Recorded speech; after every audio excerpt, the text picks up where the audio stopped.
안녕하세요. 오늘도 인물화를 그려보았습니다. 인물화 작업하는 과정을 쭉 보시면서 설명 들으시고 도움이 되었으면 좋겠습니다. 일단 형태를 잡고 있는데요. 오늘은 목탄으로 대충 형태를 잡고 채색을 했습니다. 형태 잡을 때 제가 드리고 싶은 말은 어떤 대상, 특히 인물 같은 경우는 얼굴에 선이 되게 많죠. 그래서 초반에는 오히려 형태를 좀 단순하게, 형태가 이렇게 이미지처럼 아주 작다 가정하면은 우리는 몇 개의 선으로만 형태를 볼 수밖에 없죠. 근데 이렇게 형태가 눈앞에 바로 앞에 있다, 아주 크다라고 가정하면 너무 많은 선들을 보게 되는 거죠. 그래서 이렇게 이미지처럼 몇 개의 중요한 선들만 보는 것, 형태를 단순하게 보는 것, 그리고 후반으로 갈수록 형태의 다양한 선들을 섬세하게 보는 것, 이러한 관점이 필요합니다.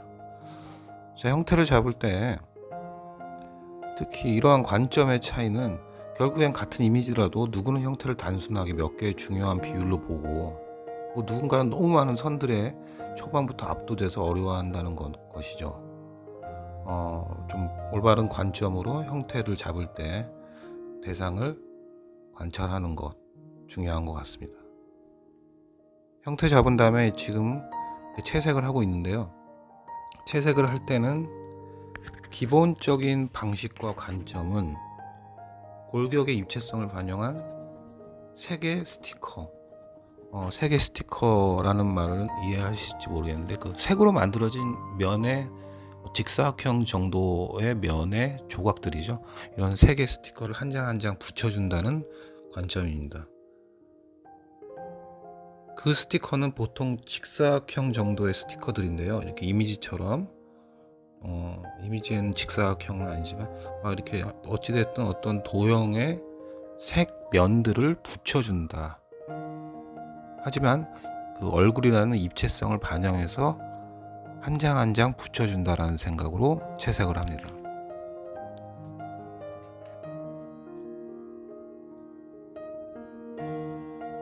언뜻 보면 얼굴은 이렇게 다양한 면으로 이루어진 그런 표면이라기보단 실제 얼굴을 보면은 한 가지 색으로 이루어진 그냥 단순한 그냥 하나의 얼굴일 뿐이죠. 피부 표현이. 하지만 이제 그림으로 이제 잘 관찰해 보면은 얼굴은 이제 여러 빛과 어둠의 작용으로 다양한 온도 변화와 또 피부 자체도 원래 색의 변화들이 다양한 그런 색을 가진 면들의 조합으로 이루어진 하나의 입체입니다. 그냥 평면에 그려진 어떤 얼굴 형태의 무늬를 그리는 게 아니라 입체의 표현이죠. 때문에 붓질의 방식 또한 이에 대한 어떤 표현의 관점을 갖고 채색을 하는 게 좋습니다. 물론 형태에서도 그렇듯 아까 형태에서도 그런 방식을 설명을 드렸지만 그런 방식들이 의미 없어지는 경우도 있습니다.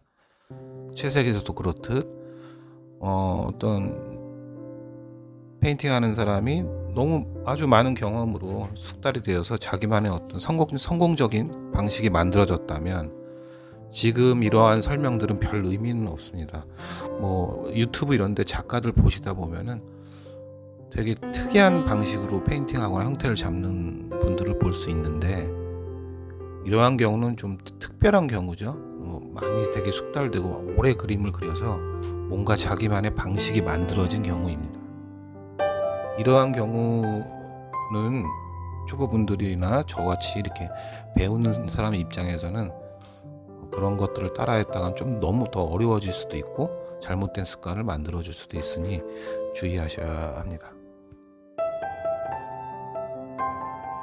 그러한 방식 중에 좀 잘못 따라하면 좀 어려워질 수 있는 그런 방식 중에 하나가 이제 옛날에 이제 밤로스, 그림을 배웁시다 밤로스 이런 패턴화된 어떤 페인팅 방식이라든가, 또 우리가 반고흐처럼 이제 극단적인 임파스토 방식, 이런 것들을 초보 과정 때 이렇게 따라하거나 이제 쉬워 보인다고 따라하거나 이러면은 좀 나중에 좀 섬세하고 좀 유화 특유의 그런 깊이감 있고 그런 또 이런 아까 말씀드렸듯이 묘사라든가 페인팅의 어떤 기본적인 방식을 모르게 되는, 그리고 한 가지 방식만 갇히게 되는 이러한 어려움을 겪을 수 있게 되는 거죠.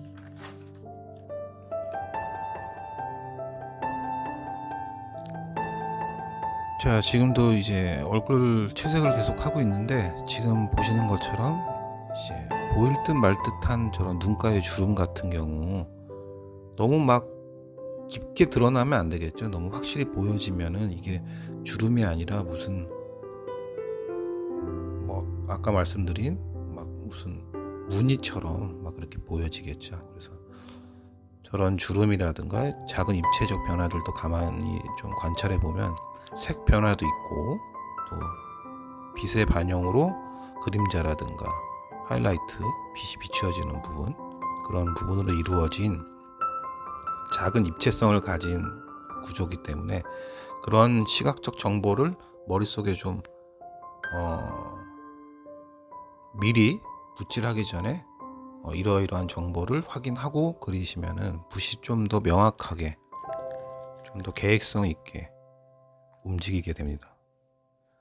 자, 어느 정도 채색이 되었으면은 이제 본격적인 이제 묘사를 들어가고 있는데, 뭐 묘사는 뭐 하고 있었지만 본격적으로 묘사를 들어가게 되는데, 오늘은 특히 묘사에 대한 설명 중에 수염 부분을 좀 중점적으로 설명을 드리고자 합니다.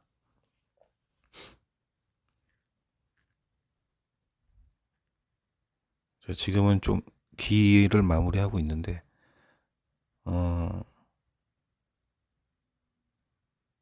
귀 같은 경우는 제가 임무를 할 때 항상 뭐 말씀드리는데 되게 귀찮은 것 중에 하나죠. 임무를 할 때 이상하게 저는 얼굴 빼고 나머지는 다 너무 귀찮더라고요. 옷, 특히 옷이라든가 뭐 그런 거.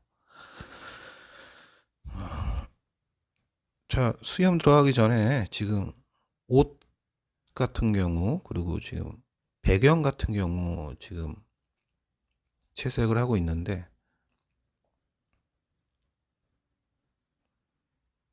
배경이라든가 이런 것들은 얼굴이라든가 이런 거와는 달리 입체성을 가진 것이 아니라 일종의 뭐 공기라고 할 수도 있고, 뭐 그림자라고 할 수도 있고, 그냥 어두움일 수도 있고, 그런 입체적인 무언가 대상을 그리는, 지금 오늘 같은 경우는 배경이 아니죠. 그래서 페인팅을 할 때 좀 팍팍 묻히고, 지금 보시는 것 같이, 화면과 같이 조금 부드러운 백풋으로 전체적으로 뭉개주는 작업을 했습니다. 그래서 지금 보시는 것처럼 입체성이 없고 좀 뿌연 상태가 되었죠. 유화가 갖고 있는 좀 표현 방식 중 좀 다른 수채화라든가 아크릴과는 달리 효과적으로 표현할 수 있는 방법 중에 하나입니다. 좀 뭉개줄 수 있는 거, 좀 뿌옇게 만들 수 있는 표현 방식이죠. 자, 지금 이제 본격적으로 수염을 묘사를 들어가려고 하는데, 아까 형태에서나 채색에서나 말씀드렸듯 뭔가를 그리기 전에 자기의 계획, 그리고 어떤 묘사를 대하는 관점, 이런 게 좀 정립이 되어 있어야 된다. 그래야 막 되는 대로 그리다가 보면은 막 어떻게 진행되는지도 모르고 그림에 막 휩싸여서 압도되어서 어려워지거나 망쳐지거나 뭐 이렇게 되는 경우들이 있죠. 오늘 그리는 수염은 되게 복잡하고 반복적인 선들로 이루어진 그런 구조입니다. 그리고 밝은 색, 흰색에 가까운 수염이라는 특성을 갖고 있죠. 이러한 수염을 그릴 때는 아주 정신없는 대상을 그릴 때는 아까도 뭐 말씀드렸듯이 대상을 좀 단순하게 해석할 필요가 있습니다.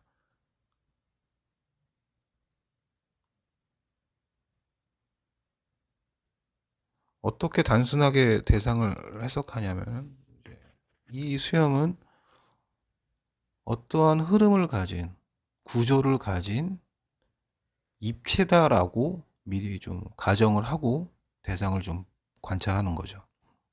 막 되게 복잡한 선들로 이루어진 막 무슨 수염 뭉치가 아니라 마치 조각상으로 돌 같은 걸 깎아서 수염을 표현한 입체라고 일단은 보고, 그렇게 본다면은 어둠, 그림자 부분, 그런 부분을 볼 수 있거든요. 그래서 일단 수염의 어두운 부분, 밑색을 먼저 칠해주는 거죠. 당연한 말이지만 어둠이 있어야지 그 위에 흰색에 가까운 그런 선들이 가닥가닥 보여줄 수가 있겠죠. 만약에 바탕이 밝은 색이라면 그 흰색들은 아무리 가닥가닥 표현을 하려고 해도 점점 그 가닥가닥들이 면이 돼 버리겠죠. 그래서 바닥의 어두운 표현을 적절히 해주는 거, 그게 수염 표현에서 미리 해야 되는 그런 선 작업이죠. 근데 그 어두운 표현도 몇 개 정도의 톤으로, 아주 많은 톤으로 어두움을 자세하게 디테일하게 그릴 필요는 없습니다. 그 위에 어차피 수염들이 덮여져서 잘 안 보이는 그런 어둠이 될 테니까요. 근데 그래도 몇 개 정도의 톤으로 자연스럽게 어두움의 정도의 차이를 조금은 표현해 주는 정도로는 밑작업을 해야 됩니다. 지금 영상에서 보시듯이 수염 지옥 이렇게 제가 표현을 했는데, 초반에는 정말 너무 복잡하고 이래서 조금 지옥이란 말이 좀 과장되긴 했지만 해야 될 게 너무 많기 때문에 좀 압도되기 쉽습니다. 지금 이미지 제가 이렇게 화살표로 표현했듯이 수염은 어떠한 흐름을 가진, 규칙성을 가진 구조입니다. 이거를 너무 털 뭉치로만 보고 막 붓을 막 빨리 막 움직인다기보다 천천히 이런 흐름을 잡아준다는 생각으로 해야지 좀 효과적입니다. 자, 영상이 조금 과정이 조금 뒤죽박죽이라서 그 부분 양해를 부탁드립니다. 편집이 정말 힘듭니다. 이게 하다 보면 또 하고 막 이러다가 이것도 한 10번 영상을 했다 또 했다 이러는 건데 지금 잘 맞지가 않네요. 그냥 하겠습니다. 어차피 뭐 구독자도 많지가 않고 뭐 이 정도 심야로 길었으면 자, 아무튼 간에 자, 지금 보이듯이 이 붓은 조금 모가 긴 붓입니다. 그래서 이렇게 긴 수염을 그릴 때 좀 적당하고요. 모가 길지만 그냥 페인팅을 하면은 또 이제 선이 되게 두꺼워지거든요. 그래서 방금 보셨듯이 좀 납작하게 만들어서 물감을 묻힌 다음에 칼 날처럼 만들어서 표현해주는 거, 얇게 표현해주는 게 중요합니다. 지금 그리는 세필붓은 짧은 모의 짧은 붓인데, 이런 경우는 이제 짧은 수염, 짧은 털 같은 경우 표현할 때 좀 효과적이죠. 이렇게 짧은 세필과 모가 긴 세필, 이 붓을 두 개로 번갈아 가면서 수염을 표현을 했는데요.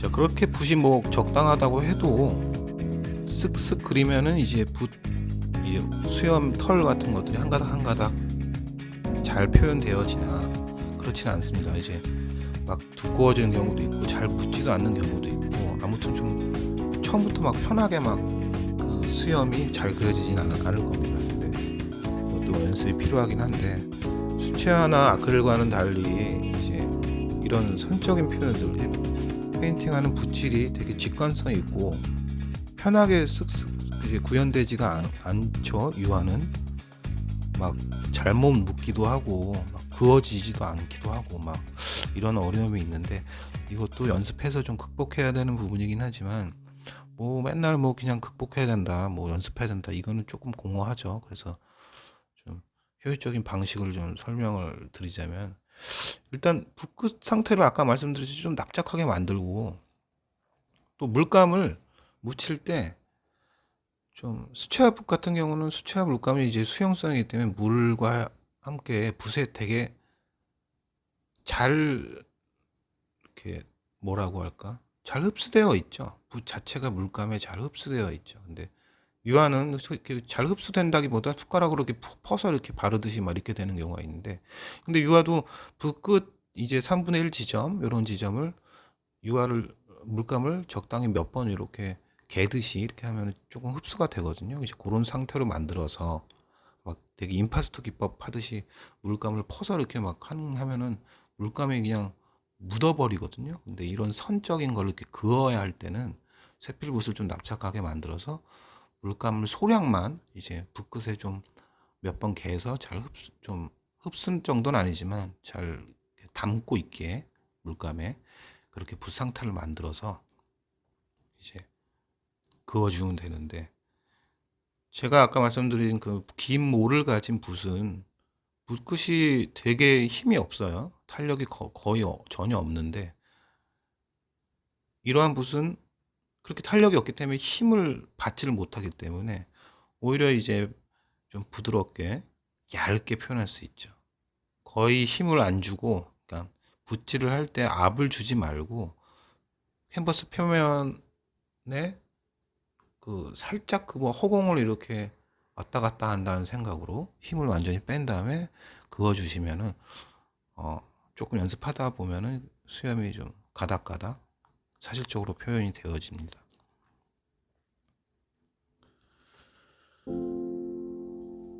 그래서 이렇게 이러한 반복적이고 되게 복잡한 수염을 그릴 때 리듬을 좀 천천히 진행을 하되 중간적인 전체적인 흐름과 구조를 확인하면서 이러한 복잡함에 휩쓸리지 않게 중간중간 스톱을 해줘야 됩니다.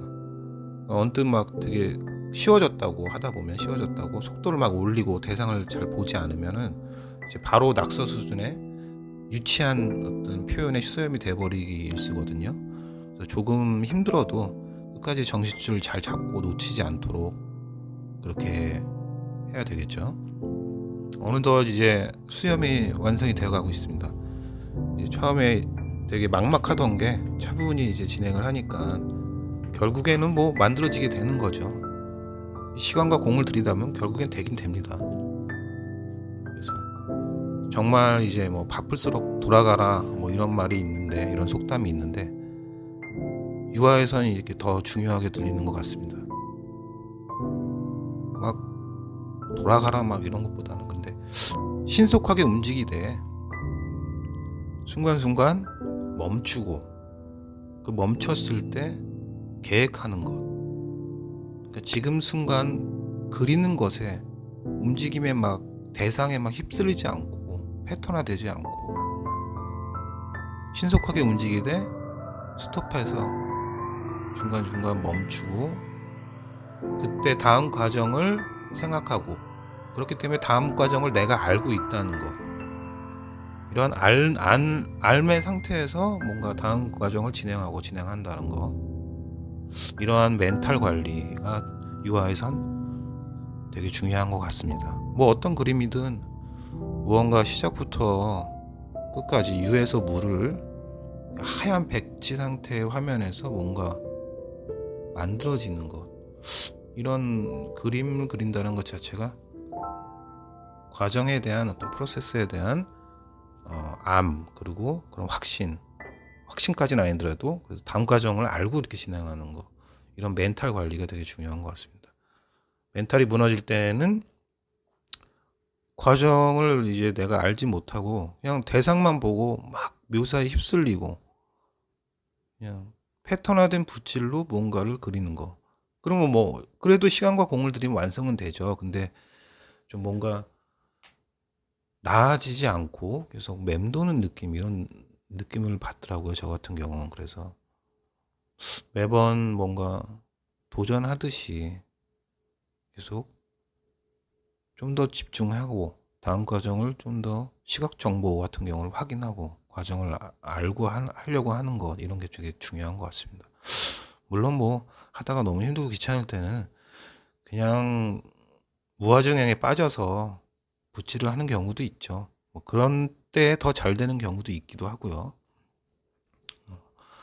하지만 이제 제가 뭐 단순하게 극단적으로 모든 걸 다 계획하고 모든 거를 다 과정을 알고 해야 한다, 이런 말을 드리는 건 아니고요. 그런 전체적인 관점을 갖고 있어야 된다, 이런 말씀을 드리는 거죠. 자, 수염을 이제 계속 한 가닥 한 가닥 이제 후반으로 갈수록 오히려 리듬은 좀 더 천천히 해줘야 됩니다.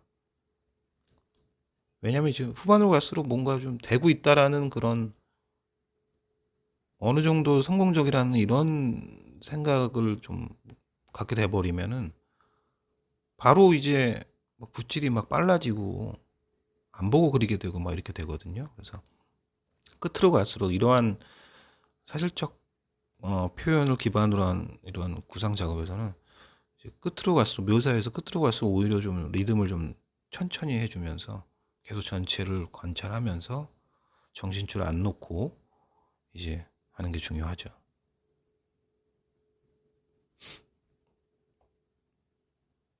지금 보시다시피 이제 조금 두꺼워진 선이 있죠. 두꺼워진 가닥은 이렇게 좀 저렇게 배경이 어두운 블랙에 가까운 색이기 때문에 블랙으로 조금 표현을 해줘서 더 얇게 만들어줄 수 있겠죠. 자, 지금은 이제 아까 말씀드렸듯이 좀 부드럽게 뭉개준 배경 쪽을 색을 조금 더 어두운 색을 좀 더 잡아주는 거죠. 지금 이 그림의 특성은, 인물화의 특성은 어둠 속에서 얼굴이 좀 밝게 얼굴 부분만 보여져서 좀 깊이감 있게 보여지는 그런 특성을 가졌기 때문에 배경을 점차 조금 더 어둡게 지금 잡아주는 거죠. 저 모자 부분도 지금 여기에서는 뭐 입체, 뭐 대상이라기보단 배경에 가까운 모자죠. 이제 이 원본 사진 아까 보셨겠지만 얼굴 부분 빼고는 거의 다 생략이 된 그런 사진이거든요. 그래서 저 옷 부분도 오늘은 이제 막 많은 시간을 들여서 공들여서 그리지 않았고 어느 정도 느낌만 좀 생략이 되게 어느 정도 묻혀지게 표현을 했습니다. 원래 사진 이미지에서도 그렇고요. 이런 어두운 배경의 인물 같은 경우는 다른 옷이라든가 여기서 보여지는 모자라든가 이런 부분이 너무 깊이 들어가게 되면은 밸런스가 좀 깨지고 그런 조금 뭔가 어둠 속에 묻힌 그런 얼굴만 조금 밝은 그런 깊이감 있는 그런 상황적 표현이 방해를 받게 되겠죠. 그래서 지금 옷 질감이라든가 이런 것들 최소한만 표현하고 조금 뭉개주는 느낌으로 옷 같은 경우는 이렇게 표현을 하고 있습니다. 유화에서 이제 되게 깊이감 있게 표현할 수 있는 그런 방식 중 하나가 이제 이런 어둠 속의 어떤 대상, 사물이라든가 인물 이런 것들 표현하면은 되게 수채화나 이런 다른 아크릴이나 이런 데서 보기 힘든 그런 깊이감, 은은함 이런 거를 표현할 수가 있게 되죠. 뭐 이 그림에서는 뭐 그게 잘 표현된지는 잘 모르겠지만요. 자, 오늘은 이제 여기까지고요. 지금 말하느냐고 되게 좀 혀가 아플 지경인데 여기까지 하겠고요. 지금 사진 촬영이라든가 이런 영상 촬영이 제가 서툴러서 지금 보시는 것처럼 이렇게 저렇게 허옇게 빛 반사가 막 일어나가지고 그런 부분 좀 제가 좀 더 공부해서 좀 더 예쁘게 보이게 연습을 해야겠습니다. 자, 여기까지입니다.